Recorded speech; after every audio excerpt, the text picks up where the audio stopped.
Tá tudo bem? Você está feliz? Diga, eu sou feliz. Esse é um dia maravilhoso.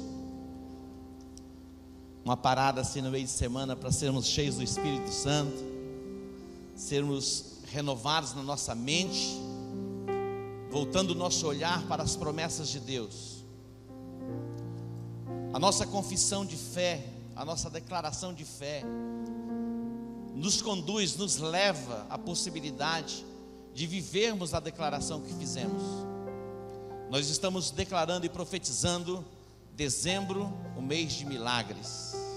Diga comigo, dezembro, um mês de milagres. Diga, dezembro, um mês de milagres. Aquela mulher que tinha sobre si a hemorragia, perdendo vida, a sua transformação, a sua cura e o seu milagre começou por uma confissão: se eu apenas tocar nas orlas das suas vestes, eu serei curado. Se eu apenas tocar nas orlas das suas vestes, eu serei curado. E a sua confissão foi trazendo força, vigor, e ela se dispôs, e ela foi, enfrentou os desafios, enfrentou a multidão, enfrentou a tradição religiosa, e ela vai e toca em Jesus. Você pode romper com todos os limites da mente, da alma, que diz que não é possível você viver os sonhos de Deus, mas pela sua confissão, contrariando a mente, você vai poder viver o seu milagre. Diga para o teu irmão aí, Deus tem um milagre para você. Creia mesmo, creia de todo o coração que o Deus que você serve, Ele é poderoso para fazer milagres, te conectar a esta fonte poderosa de vida. Domingo eu vou ministrar um tema: as duas faces da cruz. Ministrei semana passada. Vamos falar mais um pouquinho a respeito da morte, morrendo para o mundo, ressuscitando para a vida. Estou brincando. Se você quiser ouvir a mensagem, você pode entrar no YouTube, baixar, você não paga nada. Ou se você desejar um CD, você pode aí adquirir um CD para colocar no seu carro, podendo ouvir várias vezes as mensagens que já foram ministradas. Mas no próximo domingo, o Espírito Santo começou a mover dentro de mim para ministrar o tema: não ando por vista, eu ando por fé. Diga, eu não ando por vista, eu ando por fé. Então Deus vai te abençoar nesta noite, e você vai dar mais um passo de fé, e você vai viver o seu milagre. Temos ministrado nestas últimas semanas o tema paz e provisão. São 7 passos importantes para que possamos viver esta dimensão. O jardim do Éden, ele era um lugar perfeito. A palavra Éden quer dizer lugar de deleite. É uma condição em que nós podemos viver. Será que é possível? Até hoje as pessoas não sabem e não descobriram, os arqueólogos, onde estava o jardim do Éden. Quando nós olhamos para a Bíblia, ela dá alguns sinais da região, da localização, mas o lugar exato ninguém sabe. Quando nós olhamos para a profecia de Ezequiel, capítulo 36, depois do capítulo 37, o capítulo 36 fala a respeito disso, dizendo a respeito do nosso estado, falando a respeito da nação de Israel, que Deus os faria voltar a esta dimensão de restauração plena, como que eles pudessem voltar a esta dimensão do Éden. Então Éden é o lugar de deleite, Éden é um lugar prazeroso, Éden é um lugar de vida plena, Éden é o lugar de descanso, onde as agitações deste mundo não podem alcançar a nossa alma. O primeiro passo para você voltar a este estado é a aliança com Deus. É impossível alguém que não tenha aliança com Deus viver nesta dimensão. A aliança, quando você se volta para Deus, faz a sua declaração de fé. Toda a aliança passa por uma declaração de fé, uma confissão, onde você diz: Jesus é o Senhor da minha vida. Mas esta confissão não é apenas algo que você diz da boca, uma coisa mental, é algo que vem do teu coração, porque senão não faz diferença em você. Dentro desta chamada de aliança, você concretiza o passo da aliança quando você passa pelas águas do batismo. As águas do batismo é o memorial diante de Deus, diante dos homens, da aliança. Quando você passa pelas águas do batismo, é a declaração de morte, é o sinal de sepultamento e de ressurreição para a nova vida em Cristo Jesus. Estava conversando hoje com uma pessoa, ela estava dizendo: olha, o meu pai tem 79 anos, e quando a gente ministrava a palavra para ele, dizia: mas eu já creio, já está tudo bem comigo, mas ele não aceitava o batismo. E ela angustiada, ministrando para o pai muitas vezes endurecido, e ela chorava e orava e clamava para que o pai tivesse o coração aberto para passar pelas águas do batismo. Na verdade, o batismo não salva, quem salva é Jesus.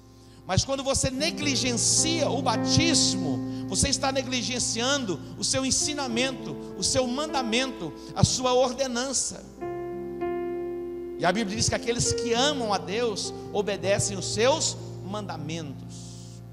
Então o batismo para aquele que crê não é uma opção, é um ato de obediência. O primeiro princípio na nossa jornada e na nossa caminhada de ensinamento para levar você a esta dimensão, para viver paz perfeita, provisão plena, provisão completa, passa pela aliança ratificada pelo batismo. Sim, para você estar conectado com Deus, conectado à igreja de Jesus na terra. Depois você passa a participar da ceia, um memorial de aliança. Se você não comunga, se você não participa do pão e do cálice, você não tem a vida de Deus em você. Olha como a Bíblia é extraordinária. Não é que uma coisa vai amarrando a outra, mas uma coisa está ligada à outra. Tudo que Deus quer, tudo que Deus deseja, é que nós possamos viver esta plenitude. E esta plenitude passa pela aliança. Diga aliança. Na verdade não passa pela aliança, começa com a aliança. Eu quero, antes de prosseguir um pouco mais, fazer uma outra oração, que é uma oração de entrega, uma oração de confissão. Quando as pessoas falam de coisas que estão relacionadas ao futuro, muitas vezes nós temos até dificuldade de crer. Esses dias, acho que completou acho que 30 anos do filme De Volta para o Futuro 2, não é isso? O camarada falou do futuro e já chegou a data que ele havia projetado. Mas quando o filme foi lançado, era uma loucura. E aquela coisa agora se tornou tão pequena. Quando a gente fala de futuro, a gente pode até imaginar e não compreender muito bem. Mas a morte de Jesus na cruz para nos salvar, ela foi falada em minúcias pelo profeta Isaías. E não apenas pelo profeta Isaías, já começando no livro do Gênesis, a respeito do nascimento daquele que viria de uma mulher para esmagar a cabeça da serpente. Já no início da criação, você já vai poder ver o ensinamento sinalizando o nascimento, o crescimento, o desenvolvimento, a morte de Jesus. Quando você vai lendo a Bíblia, você vai entendendo isso. Mas o profeta Isaías, dentro da visão profética, ele vê com muita clareza. O salmista também vê com muita clareza a respeito da crucificação, falando a respeito da salvação. Eles estavam falando de algo que estava por acontecer no futuro, 700 anos à frente, 1000 anos à frente. Nós estamos falando de algo que aconteceu há 2000 anos. Não é tão distante assim. Quando você olha e vê os programas de arqueologia, muitas vezes fala 17 milhões de anos, não sei quantos milhões de anos. E é tanto ano que a gente nem sabe se existiu aqueles anos. Mas Jesus foi ontem. Ele morreu na cruz. O túmulo de Jesus lá, alguns acham que é um e outros acham que é o outro. Não importa onde que é que as pessoas pensam que sejam, com certeza está vazio. Você pode dar um aplauso a Ele? Está vazio.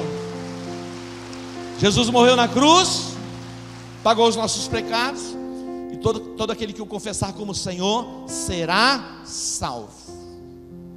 Mas o que é confessar como Senhor? Você pode chamar até alguém de Senhor, mas se você não submeter a esta pessoa, simplesmente é uma confissão. Quando você diz que Jesus é o Senhor da sua vida, Ele é o Senhor mesmo.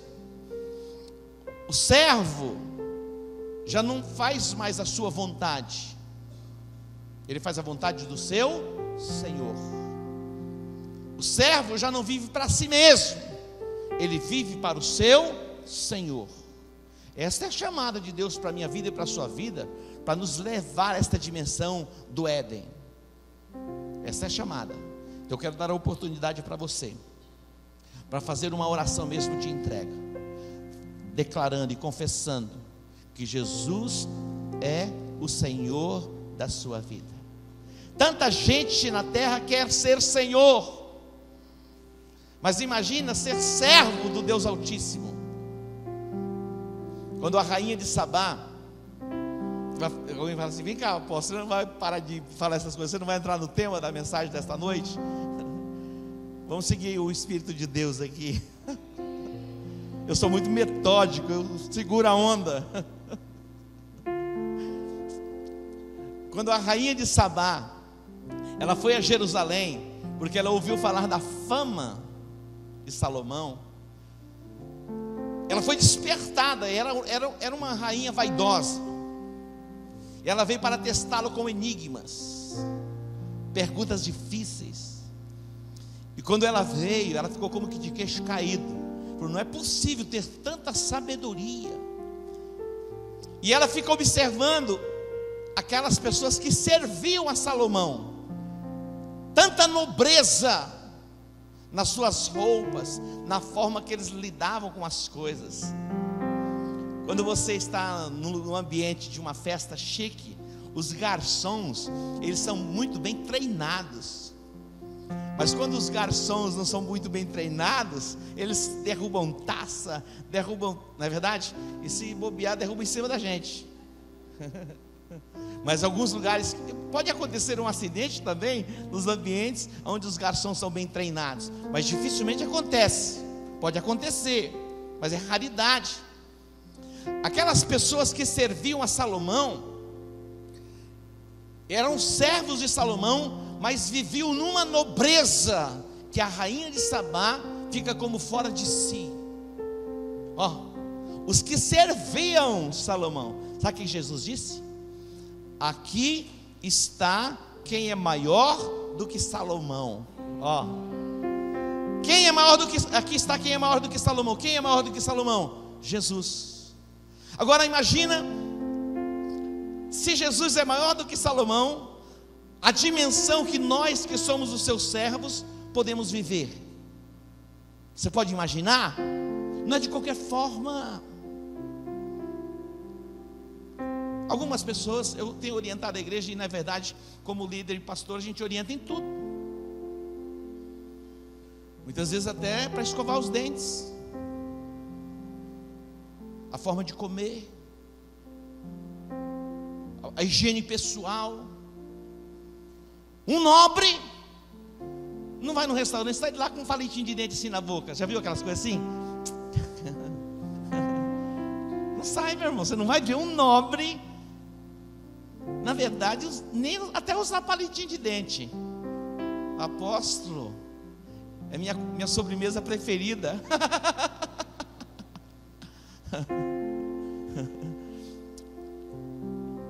Não estou condenando você, lógico, o palito de dente, se foi feito, não é verdade? É para alguém usar, mas não é o nobre que vai usar. Estou dizendo que você não possa usar um palito de dente, vai lá disfarçado, no banheiro, mas se possível, use um fio dental, porque o palito de dente pode ferir a sua gengiva e pode trazer algumas complicações. Fale com um dentista e um especialista, pergunte para ele se ele recomenda para você palito de dente. Ele vai dizer não use palito de dentes, use um fio dental.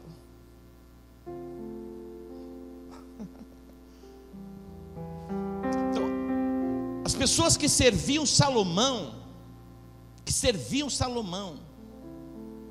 eles viviam na nobreza, na realeza. Deus quer nos levar a esta dimensão poderosa. Ontem aconteceu algo comigo, eu vou confessar para vocês. Não tive coragem nem de confessar para a Rebeca e para o Aldo. Hoje de manhã, na hora do almoço, a gente senta para almoçar. Eu quase confessei, mas segurei a onda, eu vou confessar para vocês o meu pecado. Ontem alguém postou alguma coisa e uma crítica em relação ao Lucinho. Eu nunca respondo uma crítica que é feita em relação a mim, nunca. Uma vez nós fomos numa viagem, eu estava com pastores e tiramos uma foto para almoçar e publiquei essa foto. E alguém, logo embaixo da minha publicação, colocou algumas crianças na África rodeadas por urubus. Diz: que tal você almoçar com essas crianças? Coisa assim. Foram essas palavras, mas exatamente isso que a pessoa estava dizendo.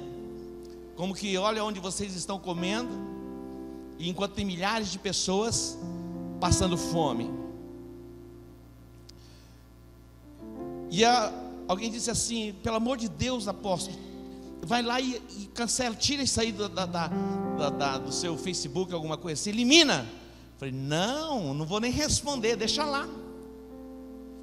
Eu não respondi, ficou lá. Eu pensei no dia em que aquela mulher trouxe um vaso de alabastro e quebrou os pés de Jesus. Um dos discípulos de Jesus ficou indignado com a ação daquela mulher. Ele ficou pensando com ele mesmo: isso podia vender e dar para os pobres. Como que pode um desperdício desse? Jesus falou: ei, sempre vocês vão ter os pobres. Essa mulher fez uma atitude extraordinária para comigo. Ela ungiu o meu corpo. Ele falou a respeito da sua morte. E ontem eu vi uma publicação, uma crítica em relação ao pastor Lucinho. E a pessoa dizia assim: olha, se a juventude do Brasil espera avivamento nesses moldes de Lucinho e de Tales, o avivamento não vem. O avivamento vem no modelo de Estevão e de Timóteo. Ai, meu irmão, eu pequei. Eu escrevi e postei. Mais tarde eu fui olhar se alguém tinha comentado alguma coisa. Tinha eliminado meu comentário. A pessoa me deletou. Aí eu escrevi novamente. Pequei segunda vez.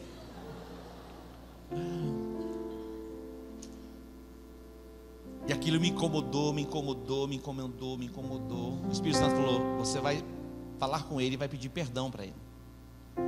Eu vim para a formatura da escola de líderes, e daí passei uma mensagem para ele: você me perdoa, eu não tinha o direito de postar alguma coisa no seu blog, sei lá o que lá, o Facebook dele.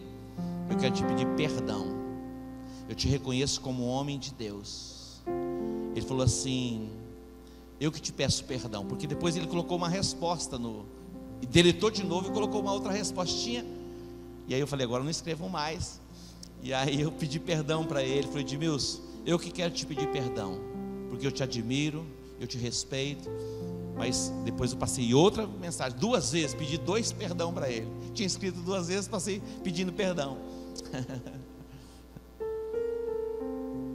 Então tem coisas que a gente tem que acordar.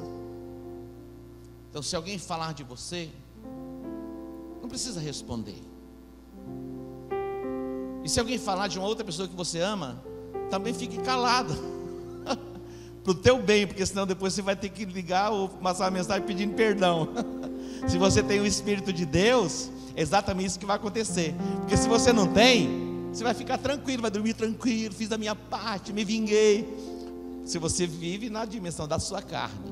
Mas nós que estamos caminhando para essa dimensão, para vivermos o Éden, na verdade temos que nos comportar assim. Eu não estou dizendo que eu sou bonzinho não, viu? O apóstolo espiritual, né?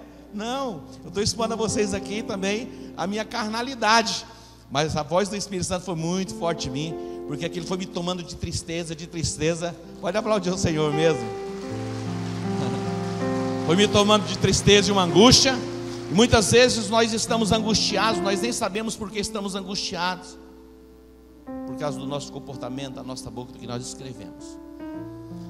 Então eu quero fazer uma oração, que é uma oração de entrega, de declaração de fé, onde você diz: Jesus é o Senhor da minha vida.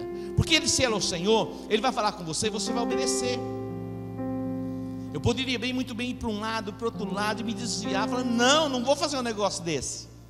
Mas se Ele é o Senhor e Ele diz faz, o que você vai fazer? Você vai fazer. Se Ele diz não faz, você não faz.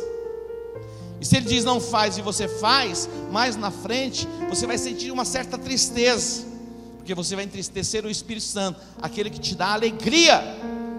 E se Ele está triste em você e dentro de você, não tem como você disfarçar: eu estou alegre. Não. Então eu quero dar a oportunidade para você que deseja mesmo declarar: olha, Jesus é o Senhor da minha vida. Para encerrar o ano de 2015 e entrar pelos portais de 2016, para passar por uma reforma ampla, geral e restrita, para você viver a plenitude do Evangelho. Eu creio no Evangelho pleno, mas só é possível viver o Evangelho pleno quando você decide se submeter integralmente àquele que te chamou, aquele que pagou um preço por você. Agora eu quero dizer para você, entre a sua vontade e a vontade dele, pode ter certeza que se você abrir mão da tua vontade, que não é essa delícia toda, e fazer a vontade dele, você vai ser feliz. 2 améns aí para confirmar o que estou dizendo aqui. Então se coloque em pé que eu quero orar.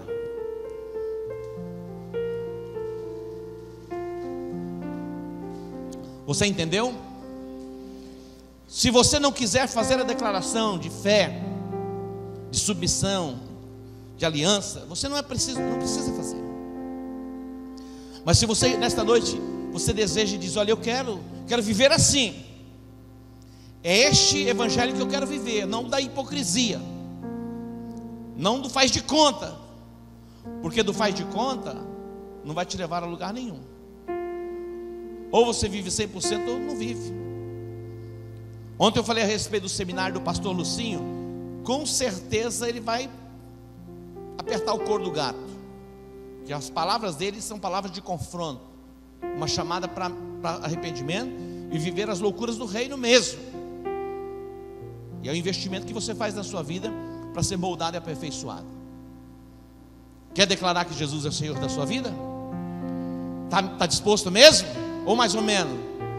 Até aqui ele pode vir, daqui para lá eu aqui administro. Entrega tudo para ele, meu irmão. Entrega para ele a sua agenda. Entrega a ele a sua agenda. Entrega a ele a sua família. Um dia Deus falou comigo, sabe o que Deus falou comigo um dia? Fala para fulano de tal entregar a esposa dele para mim. Fala. Eu quero colocar ela na chapa para fritar um pouquinho. Eu estou brincando. Estou falando sério, Deus falou comigo. No meu gabinete, chamei e disse: Deus falou para você entregar sua esposa para ele. Ele tremia e disse: eu não consigo. Não consigo. O que aconteceu? Perdeu a esposa. É melhor entregar para Deus. Entrega o teu marido para Deus. Entrega o teu esposo para Deus. Entrega os teus bens para Deus. Ah, meus bens não. Entrega, porque Ele vai cuidar melhor que você. Um dos sinais que você entregou seus bens para Deus é quando você entrega o seu dízimo. Deus não está pedindo que você dê tudo para Ele, não. Mas se você não tem a capacidade, a coragem de entregar o seu dízimo, você não entregou para Deus aquilo que é dele.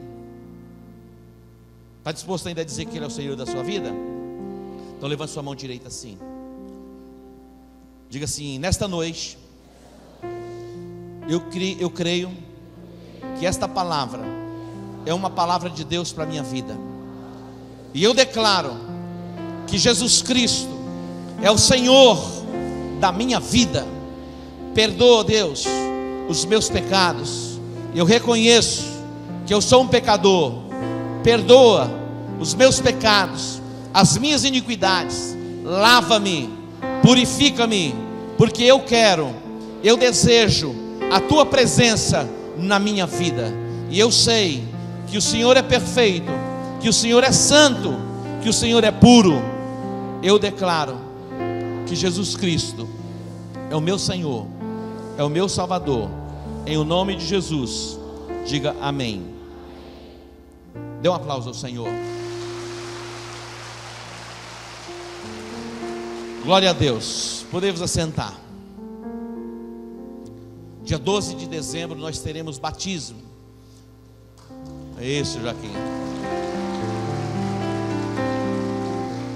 Pastor Joaquim nunca se esquece. Um dia eu disse: olha, cada vez que a gente falar a palavra batismo, dê um aplauso. Ele puxa um aplauso aqui, eu fico só olhando assim. Ele não esquece.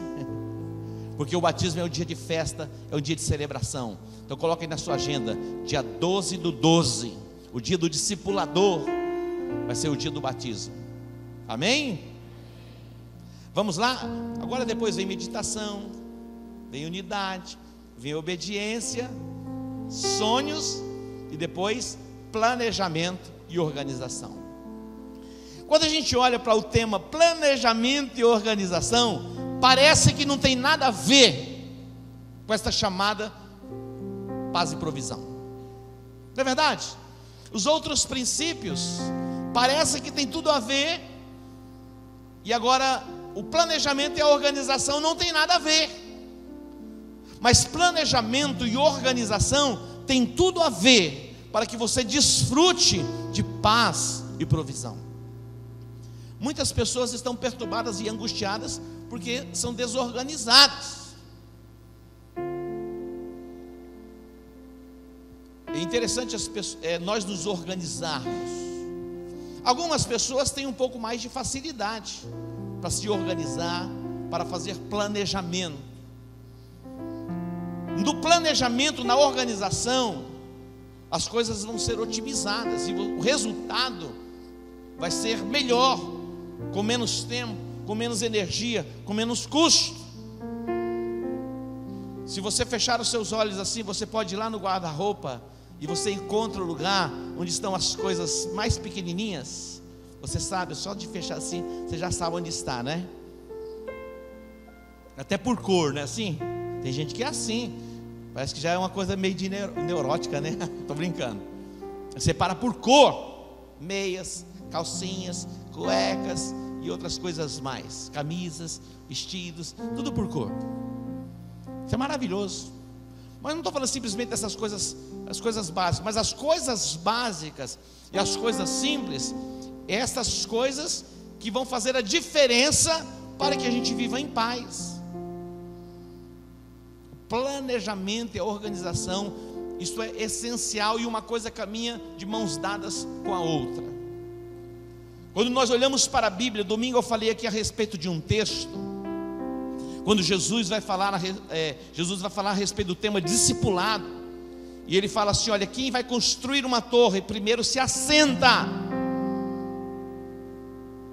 para fazer os cálculos, planilhar quanto vai custar, até para entrar numa guerra. Ele fala a respeito de cálculos que tem que se fazer, se é possível vencer aquele inimigo. Então as coisas básicas, as coisas simples e também as coisas mais complexas. Quando nós olhamos para a Bíblia, nós vamos ver a Bíblia detalhadamente expõe o plano de Deus. Quando nós olhamos para o livro do Gênesis, o capítulo 1, Deus não cria as coisas fora do lugar e fora do tempo. Imagina a dimensão da criação. Não é fruto do acaso, não é fruto da explosão. Pum, explodiu, nasceu árvores, nasceu estrela, nasceu macaco, nasceu vaca, nasceu elefante, nasceram as... Não, tudo foi planejado. Tudo veio debaixo de uma organização. Quando Deus falou com Noé no capítulo 6 a respeito do dilúvio, Deus disse: ó, Noé, eu vou mandar chuva sobre a terra, constrói aí um negócio. E não, Deus falou: constrói uma arca. Deus falou até o tipo de madeira. Deus falou da dimensão das janelas, ou da janela. Deus falou da porta, dos compartimentos, dos andares, comprimento, altura, largura. Deus deu a ele a planta, o projeto, detalhadamente, minuciosamente. Quando nós olhamos para o capítulo 18 de Gênesis, quando vai se construir o tabernáculo e os utensílios, cada detalhe foi especificado por Deus a Moisés. Cada detalhe. Isso está dizendo o quê? Que é preciso fazer planejamento, é preciso organização, na vida pessoal, na vida familiar, na vida ministerial. Algumas pessoas, elas fazem o seu planejamento anual, que diz respeito às conquistas pessoais, profissionais. Dentro da sua planilha, em primeiro lugar, tem que estar a planificação que diz respeito à sua vida espiritual, porque não tem como você ser pleno, completo, se você inverter as prioridades. Fazer o planejamento para o dia, para a semana, para o mês, para o ano. Nós passamos 12 meses, e se você não for determinado, você não segue o planejamento, e no final você fica o quê? Frustrado. Qual é o seu plano para o próximo ano? Nós já temos a agenda da igreja detalhada para o próximo ano, o extrato básico da agenda. Cada 12 pode olhar o extrato básico e fazer a sua programação, fazer a sua agenda detalhadamente para poder caminhar com seus discípulos. Isso é fundamental. Então, dentro da sua agenda de prioridades, está lá em primeiro lugar a planificação das coisas espirituais. O tempo de oração, eu vou orar 60 segundos por dia, não é 60 minutos, né? Velhe um tempo com Deus. Priorize isso dentro da sua agenda. Seja perseverante dentro do projeto, dentro do propósito, porque você vai entrar pelo caminho do êxito, e você vai ser inundado pela paz de Deus, que excede todo entendimento humano. Mesmo antes da fundação do mundo, o plano da redenção já tinha sido estabelecido por Deus, porque Ele sabe todas as coisas. Mesmo antes da fundação do mundo, o plano da redenção já estava estabelecido. A concepção, o nascimento de uma virgem, o crescimento, quando Jesus iria entrar no cenário, a cidade onde ele nasceria, tudo está detalhadamente. A saída de Belém para o Egito, a volta para morar em Nazaré, depois ir para o cenário de Cafarnaum, estava tudo predeterminado por Deus. Todas as coisas foram executadas segundo um plano divino.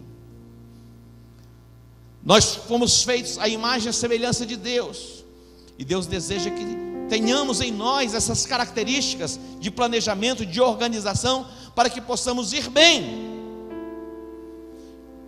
Quando olhamos para Lucas capítulo 9, Jesus chama os discípulos e dá a eles a instrução de como chegar em cada cidade, como entrar num território, detalhadamente. Ele fala o que eles deveriam levar e o que eles não deveriam levar, como que eles deveriam proclamar. Estava tudo detalhadamente estabelecido. Quando Jesus, no capítulo 9, a partir do versículo 10 de Lucas, ele vai fazer a multiplicação dos pães e dos peixes, diz: é preciso organizar 5.000 pessoas. Outro dia nós vimos a distribuição de água em Mariana, a confusão e a loucura. As pessoas fizeram a fila, invadiram, era jogando aqueles pacotes de água em cima do povo. É uma loucura. Se organiza e executa segundo o plano de organização. Jesus falou: se assentem aí em grupos de 50, grupos de 100, e os 12 vão cumprir o papel para servir a multidão. Depois a sobra não ficou jogada no chão, tudo foi recolhido e tudo de uma forma organizada e debaixo de um planejamento. Você pode dar um aplauso ao Senhor? Interessante porque nas coisas simples, nas coisas básicas, nós temos esse culto. Não é apenas chegamos aqui e realizamos o culto. Você não pode imaginar o que está por trás do culto. Quantas pessoas envolvidas para servir vocês. Muita gente. Um culto aqui.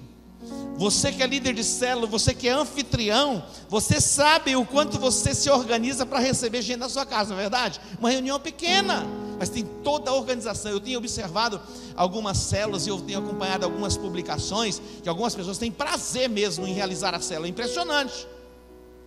Eu fico assim, observando algumas pessoas, o prazer é uma coisa impressionante. O cuidado, o carinho, daí publica lá, é impressionante. Tem prazer naquilo. Então, para se organizar numa célula, requer o que? Planejamento, organização, minúcias, detalhes. Nós temos os encontros das mulheres. Eu quero dar aqui um aplauso às mulheres, porque é impressionante. Dê aí um aplauso a elas. Impressionante a organização das mulheres. Hoje a apóstola Marisa no almoço falou: Rebeca, seria bom se você fosse lá no dia do encontro dos rapazes para ver como que é. O Aldo falou assim: ô mãe, tudo acontece direitinho. E a Marisa falou: é servido um cafezinho? Sim, serve um cafezinho. Na hora certa chega alguém com um cafezinho. Porque as mulheres, é tudo na planilha, impressiona, escreve tudo. A gente homem não, a gente vai na cabeça muitas vezes. E nem sempre a cabeça dá muito certo. Mas as mulheres, coloca a flor, tira a flor. É hora de ligar o microfone, liga o microfone. É hora de desligar o microfone, é um negócio de doido. Não é assim? A toalha é de uma cor, tudo escrito, meu irmão. Isso é planejamento, isso é organização. Para muita gente, isso é coisa que não tem sentido, mas tem muito sentido, porque o resultado vai ser extraordinário, maravilhoso, e ninguém vai ficar neurótico, perturbado. Organização e planejamento perturba mentes perturbadas. Aí fica perturbado, porque não consegue, é muita organização para o meu gosto. Não tem gente assim? Ah, Jesus está apertando o couro do gato, não dá não. Eu quero destacar 4 coisas importantes para que você saiba, e a gente vai encerrar em relação à questão de planejamento e organização. Primeiro, todos os nossos planos, todos, têm que ser apresentados diante de Deus.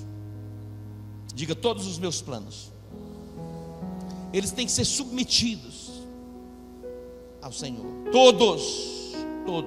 Provérbios 16:1 diz assim: ao homem pertencem os planos do coração, mas do Senhor, o que acontece?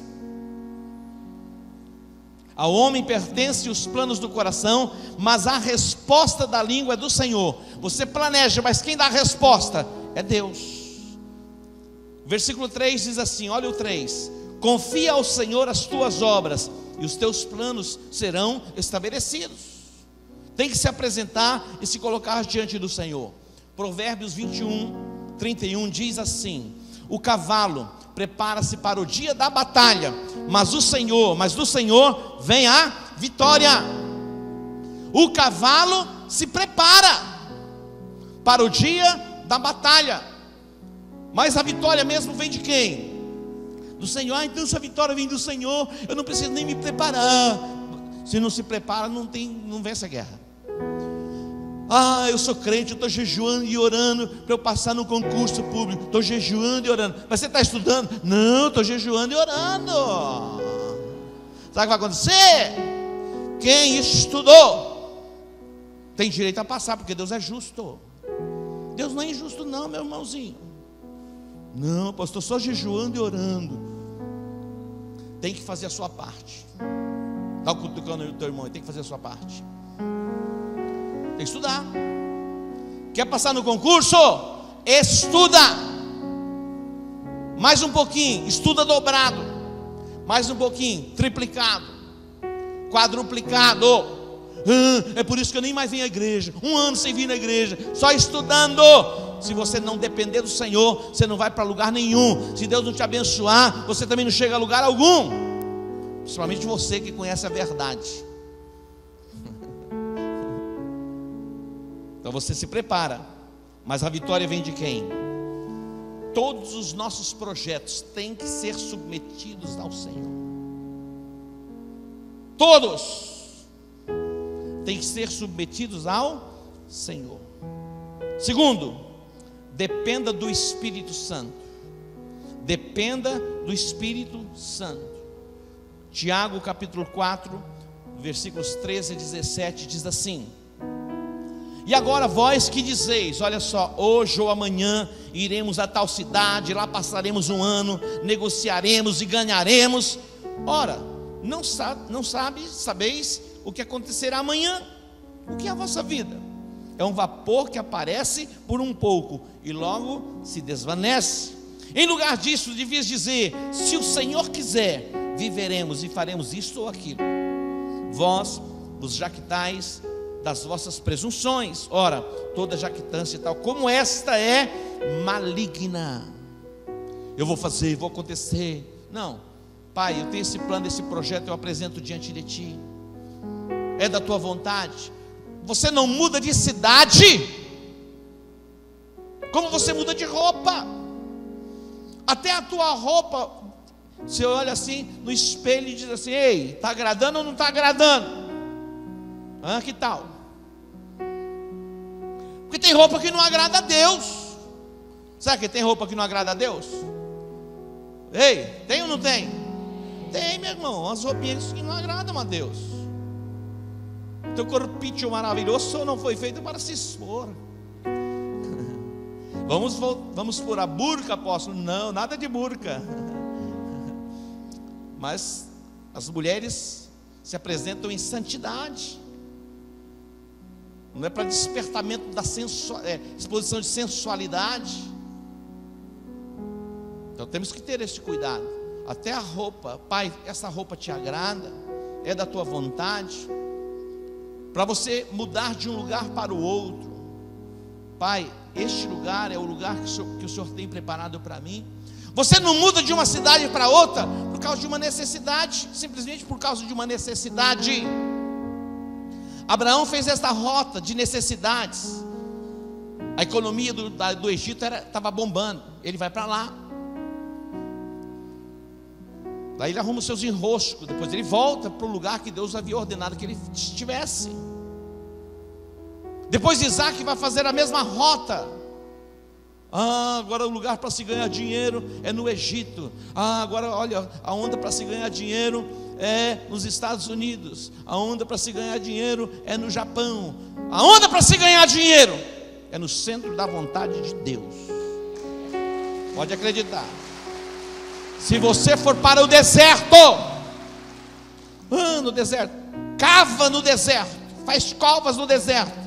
Deus disse, o profeta disse: loucura! Pode começar a cavar no deserto. Não tem vento, não tem nuvens, mas amanhã, na hora da oferta de cereais, as águas virão. Acabou. Então o melhor lugar para você prosperar é no centro da vontade de Deus. Se Ele disser que é do campo, você vai para o campo. Se Ele falar que é na cidade, você vai para a cidade. Então você não diz: eu vou a tal lugar, lá eu vou prosperar, lá eu vou... Não, Pai, isso é da sua vontade. Eu abro mão da minha vontade para que a tua vontade seja estabelecida na minha vida. Vai tirar férias? Até as férias, consulta Deus. Consulta Deus. Pergunta para Deus. Tem coisas que a gente faz sem perguntar para Deus, e depois vem cobrar de Deus.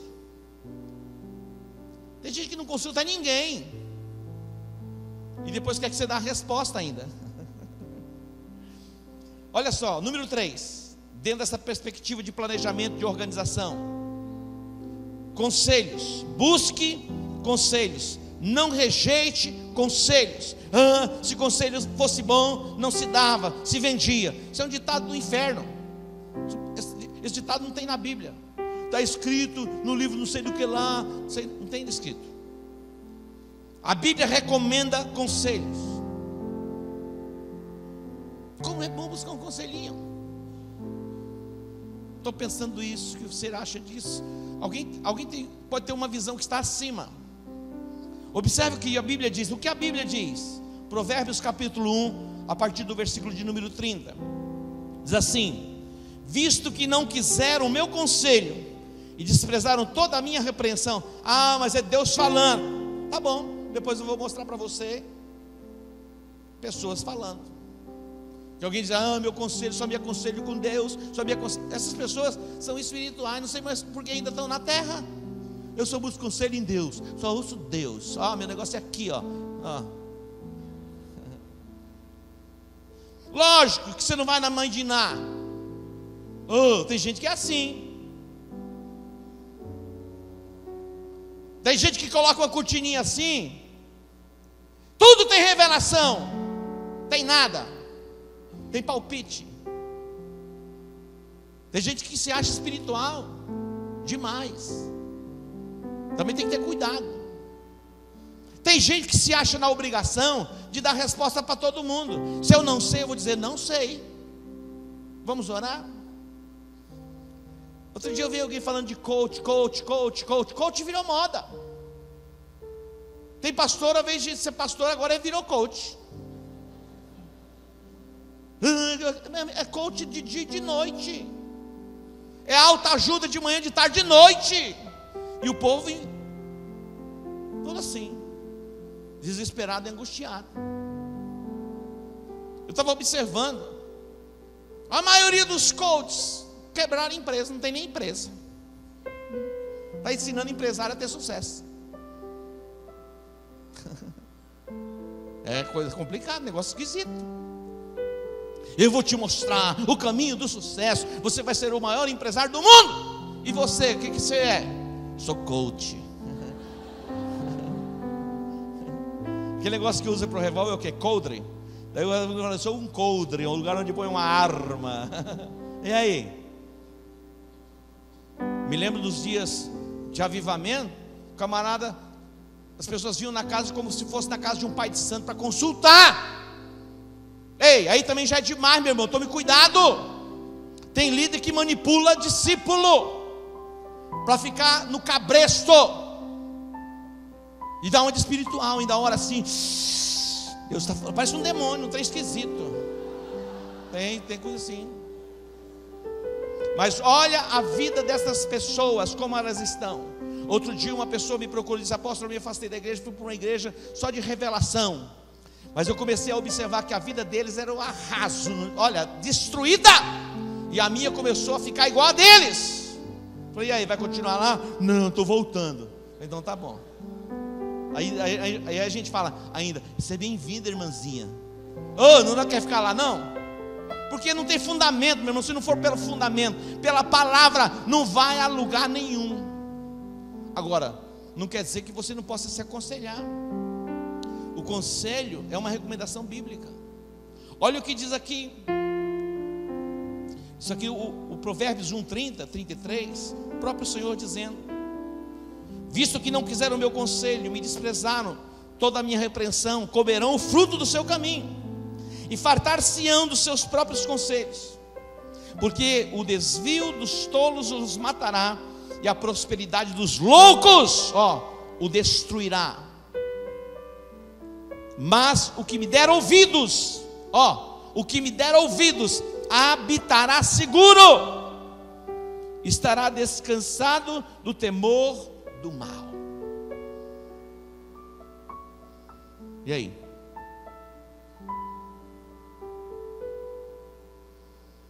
Provérbios 15, 22 diz assim: onde não há conselho, frustram-se os projetos, mas com a multidão de conselheiros eles se estabelecem. Onde não há conselho, frustram-se os projetos, mas com a multidão de conselhos, eles se estabelecem. Como é bom! Me lembro que eu tinha que tomar aqui uma decisão importante. Eu chamei o Clodoilson, chamei o Ademir, chamei o pastor Valdomiro, os três. Eu falei, eu preciso tomar essa decisão. Envolveria um investimento de mais de 400 mil por ano. É muito dinheiro? E eu disse para eles, vocês estão dispostos a pagar o preço comigo? E eles disseram, sim, nós estamos. Eu não sabia que o preço era tão alto como era, que não era simplesmente os 400 mil. O pastor Valdomiro administrava naqueles dias as finanças da igreja. Olha, ele tinha muito mais cabelo do que ele tem hoje. De vez em quando chegava lá, ele estava assim. Mas Deus nos deu a vitória. Mas foi tão tremendo, porque se eu tivesse tomado a decisão sozinho,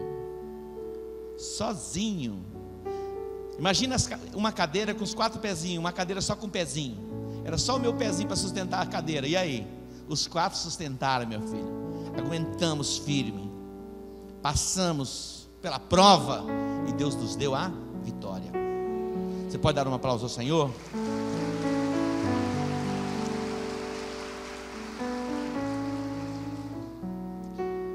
Para finalizar, planejamento estratégico, tem que Deus estar na frente. Planejamento estratégico, tem que ter Deus na frente. Salmo 127, equipe de louvor pode vir. Salmo 127 diz assim: se o Senhor não edificar a casa, em vão trabalham os que edificam. Se o Senhor não edificar a casa, em vão trabalham os que a edificam. Se o Senhor não guardar a cidade, em vão vigia os sentinelas. Deus tem que estar na frente. Se Deus não estiver na frente, não é pela força. Zacarias 4, versículo, a parte B, palavra dirigida a Zorobabel: não é por força, não é por violência, é pelo meu espírito. Tem muito pastor morrendo estressado, infarto do coração, com 50 anos de idade, já está sem, eu estou falando de coisa séria, doentes no corpo, o organismo já não funciona mais, porque a obra de Deus, o reino não se implanta pela habilidade e força humana, é a dependência plena e completa do Espírito Santo de Deus. Então coloque Deus na frente. Tudo o que você for fazer, Pai, esta é a tua vontade. Vai pintar a sua casa, a cor da casa. Tem gente que até a cor da casa cria confusão, não é verdade? Tudo que você planejar fazer, é importante planejar. Submeta a Deus. Você vai viver nesta dimensão do Éden. Então, aparentemente, dentro desses princípios, para nos conduzir à paz e provisão, planejamento não tinha nada a ver. Como que pode? O que tem a ver planejamento e organização para nos levar a essa dimensão? No livro Paz e Provisão, que está à disposição para você, você vai encontrar ali os 7 princípios. Lá fora depois você pode ver o livro. Tem o livro, leia o livro, releia o livro, escreva no livro. Eu estava com a Rafaela, e alguns alunos de Cefenai não compram livro, brasileiros. Eles querem os livros emprestados. Alguns porque não tem dinheiro para comprar, mas a maioria porque não tem vergonha na cara, não querem comprar. É verdade, porque deve gastar com tênis, vai gastar com um lanche, vai viver a onda. E tem alguns que falam assim: Rafaela, vai grifando, para facilitar para mim, para depois já está tudo resumido. Olha um negócio desse, onde quer chegar? Então tem gente assim. Então livros se compra, se escreve, se anota, tem a sua própria biblioteca. Isso é maravilhoso. Amém? Ouça uma vez uma mensagem. Esta mensagem não ouça apenas aqui uma vez, amanhã ouça outra vez. Repita quantas vezes for preciso, porque pela repetição as cadeias que te prendiam ao teu passado, elas vão ser quebradas e você vai viver a sua confissão. Então você vai ouvir, vai repetir, e você vai se tornar exatamente o que a palavra está dizendo que você pode se tornar. Você está me ouvindo? O que você tem ouvido? O que você tem lido? Muitas pessoas, elas querem ser como chama aquela, furo de reportagem. Já viu aquele negócio? O Cunha autorizou agora o processo, o andamento do processo contra Dilma. Meu irmão, impressionante. O meu WhatsApp, trem lá, os grupos, todo mundo publicando. Que tal é você publicar o que Deus está falando com você hoje aqui? Que tal você entrar na rede social da igreja e ver o que está postado? Porque ninguém posta aqui besteira, posta o que Deus está fazendo. Entra lá, meu irmão, publica. Vai virar uma onda, vai virar um viral. Sabe o que vai acontecer? A cidade vai ser transformada, a nação vai ser transformada. É fácil? É simples, vai lá, é simplesmente clicar lá. Você não sabe fazer? Chama o teu netinho que ele vai te ajudar. Você me segue? Se você me segue, você não vai andar em trevas. Estou brincando, é Jesus. Jesus disse: aquele que me segue jamais andará em trevas. Eu estou brincando com vocês. Tá lá, ó. Jesus falou que ele é o Edmilson. O Edmilson falou que ele é Jesus. Tem gente que não segue nem o pastor, mas está seguindo Paulo Coelho, está seguindo Shakira. Tem gente que segue Shakira. Fica lá no elevador. Tem gente assim. Eu entrei no elevador em Israel. Eu estava com um camarada meio gordinho e tinha um judeu. Ele falou: vou dar uma Shakira nesse judeu. E ele começou dentro do elevador. Eu falei: misericórdia. Tem gente que segue Shakira, Madonna, Lady Gaga. Está ficando gaga. Ei, quem você está seguindo? Eu sigo aquela blogueira que tem 1 milhão de seguidores, que ela fala besteira, dá dica de moda. Eu não estou falando que você não pode seguir essas pessoinhas, mas você vai se parecer com elas. Com quem você quer se parecer? Está me ouvindo? Você sabe que eu amo vocês, né? Vocês também me amam, né? Muito, né? Vamos orar? Vamos lá, fica em pé.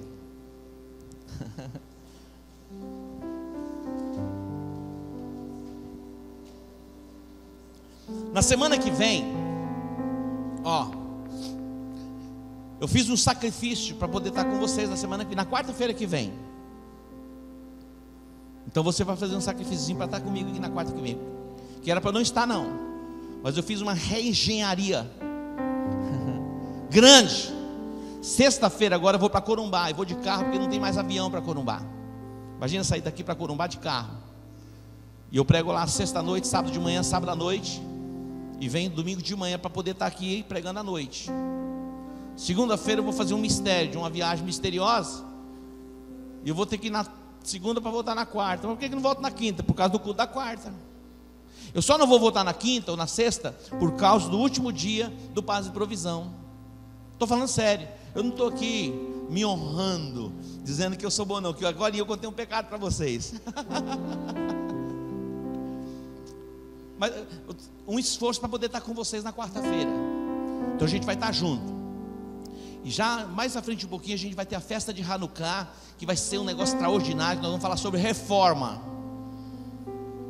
preparando para o ano que vem.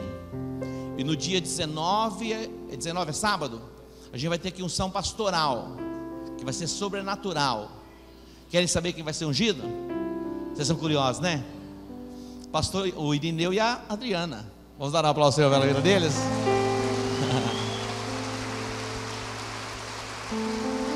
E alguém pode dizer assim: ah, eu pensei que era eu.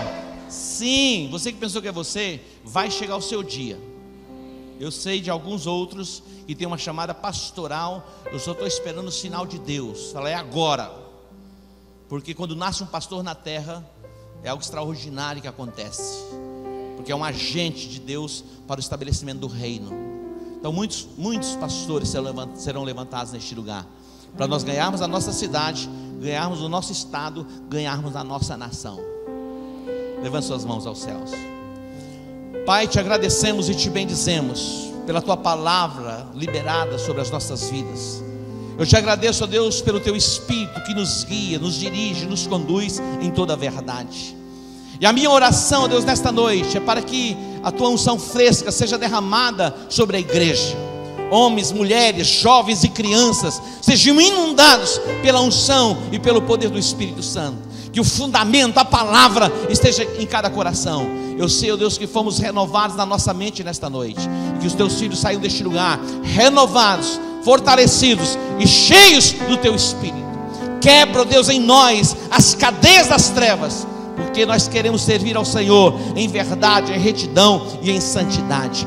Guarda os teus filhos, blinda os teus filhos do mal, os livra, ó Deus, das tentações, para o louvor e para a glória do teu próprio nome. Eu ordeno um milagre de Deus sobre a tua vida. Eu ordeno um milagre de Deus dentro do teu lar, do teu trabalho, na tua despensa, na provisão. Venha a provisão plena, Pai, que as janelas do céu se abram, as conexões sejam estabelecidas, ó Deus, a influência dos teus filhos se manifeste na nossa cidade, ó Deus, e na nossa nação. Que a bênção do Senhor esteja sobre os teus celeiros, que a alegria seja plena no teu coração, e que a paz de Deus, que excede todo entendimento humano, seja guardar a tua mente, o teu coração, em o nome de Jesus. Diga amém. Pode dar um aplauso ao Senhor? Se assente aí.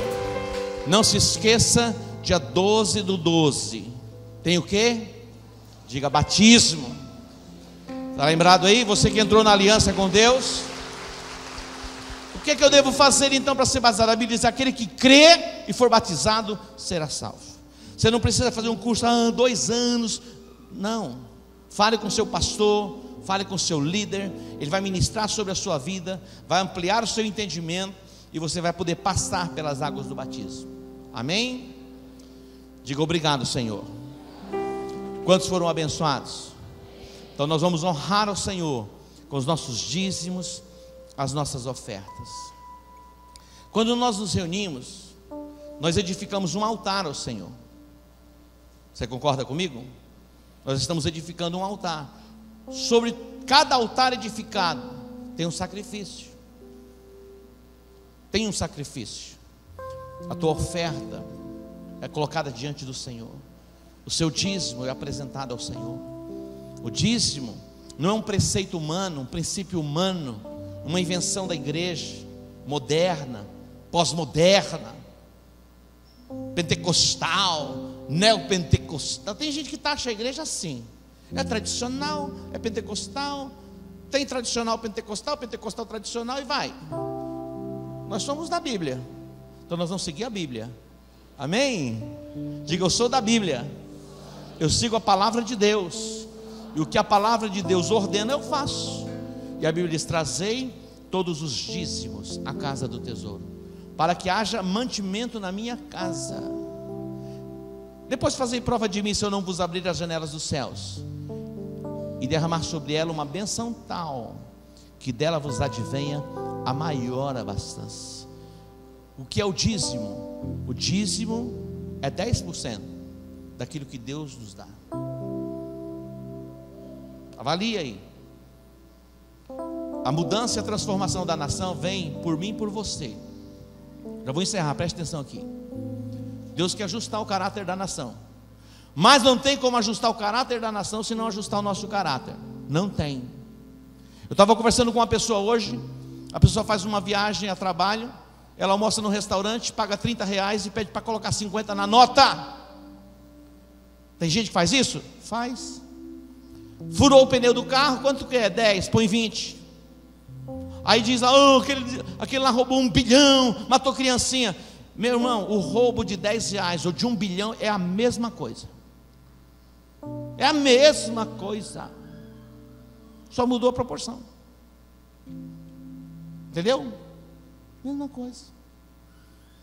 Alguém que joga uma lata de cerveja, de refrigerante, pela janela do carro, que caráter tem? Imagina. Tem gente que na BR joga aqueles cocos. Já viu? Toma água do coco, joga pela janela. Então as coisas básicas passam por onde? Pela gente. E nós vamos lá, vai limpar o caráter da nação. Mas primeiro, o nosso próprio caráter. Apóstolo, o negócio está ficando apertado. Mas Deus vai nos estabelecer num lugar glorioso, maravilhoso, onde a paz que excede o entendimento humano vai guardar a nossa mente e o nosso coração. Esse é o melhor lugar para estar. Vou orar pelas suas finanças. Curva a sua cabeça. Pai, nós consagramos diante do teu santo trono agora os dízimos e as ofertas. Deus, é a expressão da nossa fé.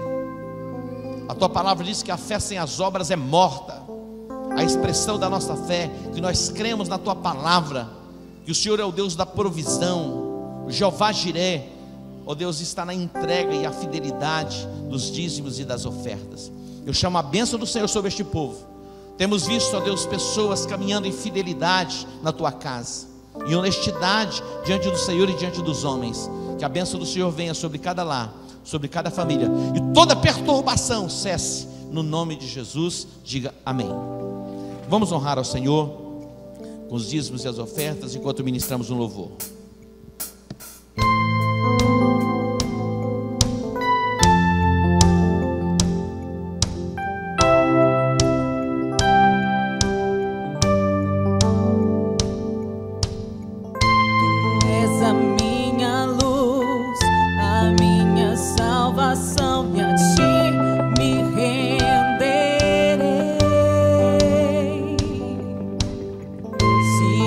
Teu lado estou.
Pai, te agradecemos e te bendizemos.